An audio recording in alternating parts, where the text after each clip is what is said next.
Ibintu 8 umuntu wanduye agakoko gatera sida agomba kwitaho. Tariki ya mbere Ukuboza buri mwaka ku isi yose aba ari umunsi wahariwe kuzirikana icyorezo cya sida. Iyi ndwara nubwo hashize imyaka isaga 30 ivumbuwe, ubushakashatsi kugeza ubu ntiburavumbura umuti wayo cyangwa se urukingo rwayo. Ku rundi ruhande ariko ubushakashatsi buracyakorwa kandi abantu bizera ko amaherezo buzatanga umuti cyangwa urukingo rwayo. Ibi bituma ingamba zo kwirwana zihora zifatwa kandi ubukangurambaga buri munsi burakorwa, haba mu biganiro, kuri radiyo, kuri televiziyo no ku mbuga nkoranyambaga. Nubwo ibyo byose bikorwa mu kwirinda iyi ndwara, buri munsi umubare w'abayandura uriyongera ndetse ni nako abandi bahitanwa n'iki cyorezo. Iyi niyo mpamvu kuri ubu hari imiti igabanya ubukana bw'agakoko gatera sida kandi itangirwa ubuntu mu gihugu cyacu. Ubu ku isi yose harabarurwa abantu barenga miliyoni 78 banduye virusi itera sida, mu gihe imaze guhitana abarenga miliyoni 35, naho abasaga miliyoni 18 ubu bafata imiti igabanya ubukana. Ubusanzwe kubana n'agakoko gatera sida bisaba kwiyitaho no kwitonda kugira ngo ubuzima bwawe bubashe kugenda neza. Iyo wanduye sida ni ngombwa kurushaho kurinda ubudahangarwa bwawe, kuko niho uba ufite ubwirinzi bugufasha guhangana n'indwara z'ibyuririzi zikunze kwibasira abantu babana n'ako gakoko. Muri iki kiganiro twabategura ibintu 8 by'ingenzi umuntu wese ubana n'agakoko gatera sida agomba kwitaho mu buzima bwe bwa buri munsi. Ikintu cya mbere mu bintu 8 by'ingenzi umuntu wese ubana n'agakoko gatera sida agomba kwitaho mu buzima bwe bwa buri munsi no kwikingira mu gukora imibonano mpuzabitsina. Uretse kuba imibonano mpuzabitsina ikingiye birinda abandi kuba wabanduza, ubusanzwe nawe bikurinda kuba wakandura izindi ndwara zandurira mu mibonano mpuzabitsina. Impamvu ni uko kuba waranduye agakoko gatera sida bikongerera ibyago byo kwandura izo ndwara, by'umwihariko zandurira mu mibonano mpuzabitsina. Si ibyo gusa, kuko kwikingira mu gihe cy'imibonano mpuzabitsina bikurinda kuba wakandura ubundi bwoko bwa HIV. Tubibutse ko ubusanzwe habamo ubwoko bubiri, HIV 1 na HIV 2. Ikintu cya kabiri mu bintu 8 by'ingenzi umuntu wese ubana n'agakoko gatera sida agomba kwitaho mu buzima bwe bwa buri munsi no kwipimisha indwara zandurira mu mibonano mpuzabitsina. Iyo wanduye izi ndwara zandurira mu mibonano mpuzabitsina biba byoroshye kwandura no kwanduza agakoko gatera sida. Ikindi kandi kuba wanduye izi ndwara zandurira mu mibonano mpuzabitsina byongerera ingufu agakoko gatera sida, bityo uburwayi bwa sida bukaziraho ku buryo bworoshye. Ikindi ni uko kuba wanduye agakoko gatera sida bituma kuvura izo ndwara zindi bigorana. Uretse rero kwisuzumisha izi ndwara, ni na ngombwa gufata imiti yazo kandi ukayinywa neza. Ikintu cya gatatu mu bintu by'ingenzi umuntu wese ubana n'agakoko gatera sida agomba kwitaho mu buzima bwe bwa buri munsi no kwirinda indwara muri rusange, cyane cyane zandura. Kubera ko virusi itera sida yibasira ubudahangarwa bw'umubiri, bituma byorohera izindi virusi za bagiteri ndetse n'imiyege kwinjira mu mubiri wawe. Gukaraba intoki n'amazi meza n'isabune ukabikora kenshi gashoboka kurenza abandi ni imwe mu ngamba zo gukumira ubundi bwandu. Kwirinda ivumbi n'ibindi byose byatera umubiri ubwivumbure, kwirinda malariya, kwikingiza mu gihe cy'ibiza, ubundi nizo ngamba za mbere ugomba gufata.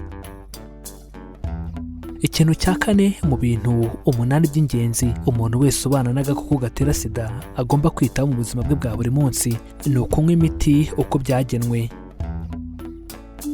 Imiti ivugwa hano ni imiti yose ufata, yaba igabanya ubukana bw'agakoko gatera sida kimwe n'indi yose wandikiwe na muganga kubera ubundi burwayi runaka waba ufite.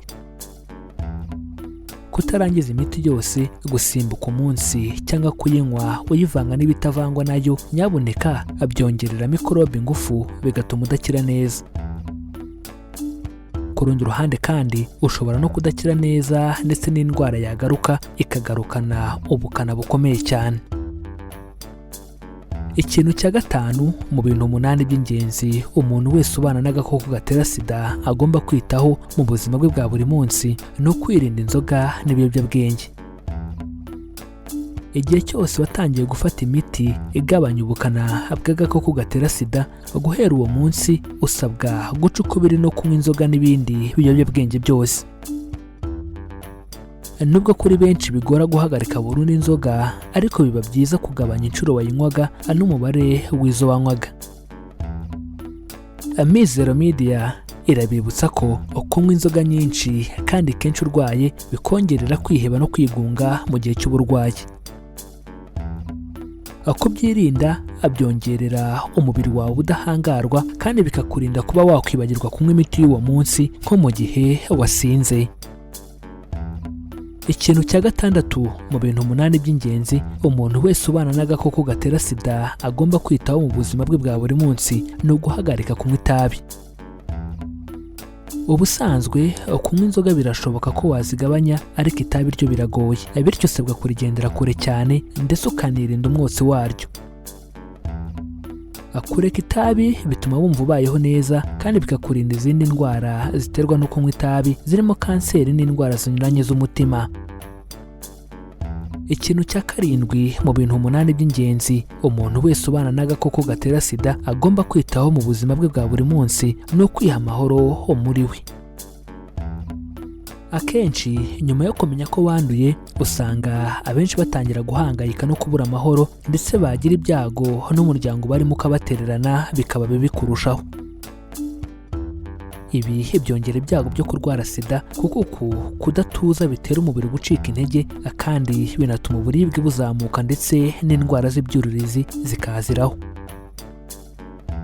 Kurwanya kwiheba no kwigunga biragusaba kwirinda kuba wenyine, kwirinda kwitekerezaho cyane no kutagira umutima uhagaze kubera ibyakubayeho. Kwandura ntibivuze ko ubuzima buhagaze, ukwiye kwishimira ko uriho, ugasabana n'abandi, ugakomeza kubaho kandi ukabaho neza. Ikintu cya 8 mu bintu 8 by'ingenzi umuntu wese ubana n'agakoko gatera sida agomba kwitaho mu buzima bwe bwa buri munsi ni ugukora imyitozo ngororamubiri. Imyitozo itananiza cyane nko gutwara igare, kwiruka ahantu hatari harehare cyane, kugenda n'amaguru, koga, byose bizafasha umubiri wawe kubona ukomeye kandi bituma ugira amagara mazima. Si ibyo gusa, ahubwo usabwa no gukora imyitozo y'ubwenge, ariyo myitozo ituma ubwonko bukora vuba kandi neza.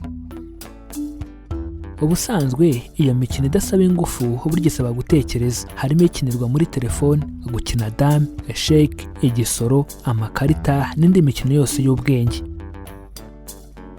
Kugeza ubu agakingirizo niko kaza ku isonga mu kurinda kwandura ubwandu bw'agakoko gatera sida. Ikirenze kuri ibyo byose, ukwiye kubaho ubuzima butuje, urya ifunguro ryuzuye rifite intungamubiri kandi uruhuke bihagije. Ibi byose bizatuma ubasha kubaho ubuzima bwiza kandi ntabwo uzahangayikishwa n'indwara z'ibyuririzi kuko uzaba ufite ubudahangarwa bumeze neza. Reka tubibutse ko ushobora kongera gukurikira iki kiganiro kugira ngo usobanukirwe neza kandi ugirirwe akamaro n'ibi tumaze kubaganirizaho.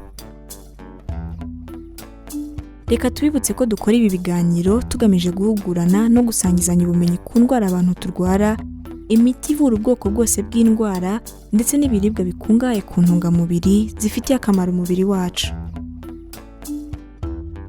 Reka dusoze mbibutsa ko baca umugani mu Kinyarwanda bagira bati abatabizi bicwa no kutabimenya, natwe tukagira tuti abatarabimenya bicwa nuko batarakora subscribe kuri iyi channel Mizero Media ngo bamenye ko amagara ari ubukungu kandi ko kwirinda biruta kwivuza.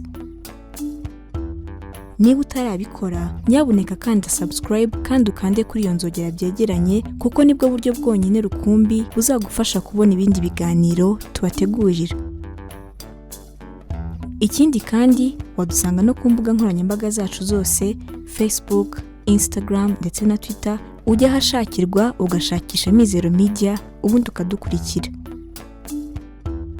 Kudusangiza ibitekerezo byanyu ningenzi cyane. Bityo ubaye haricyo wifuza kutubaza, haricyo wifuza kudusobanuza, cyangwa haricyo wifuza kutwunganira kuri iyi ngingo ndetse n'izindi twabagejejeho, nyabuneka twandikira muri comments hano kuri iyi channel.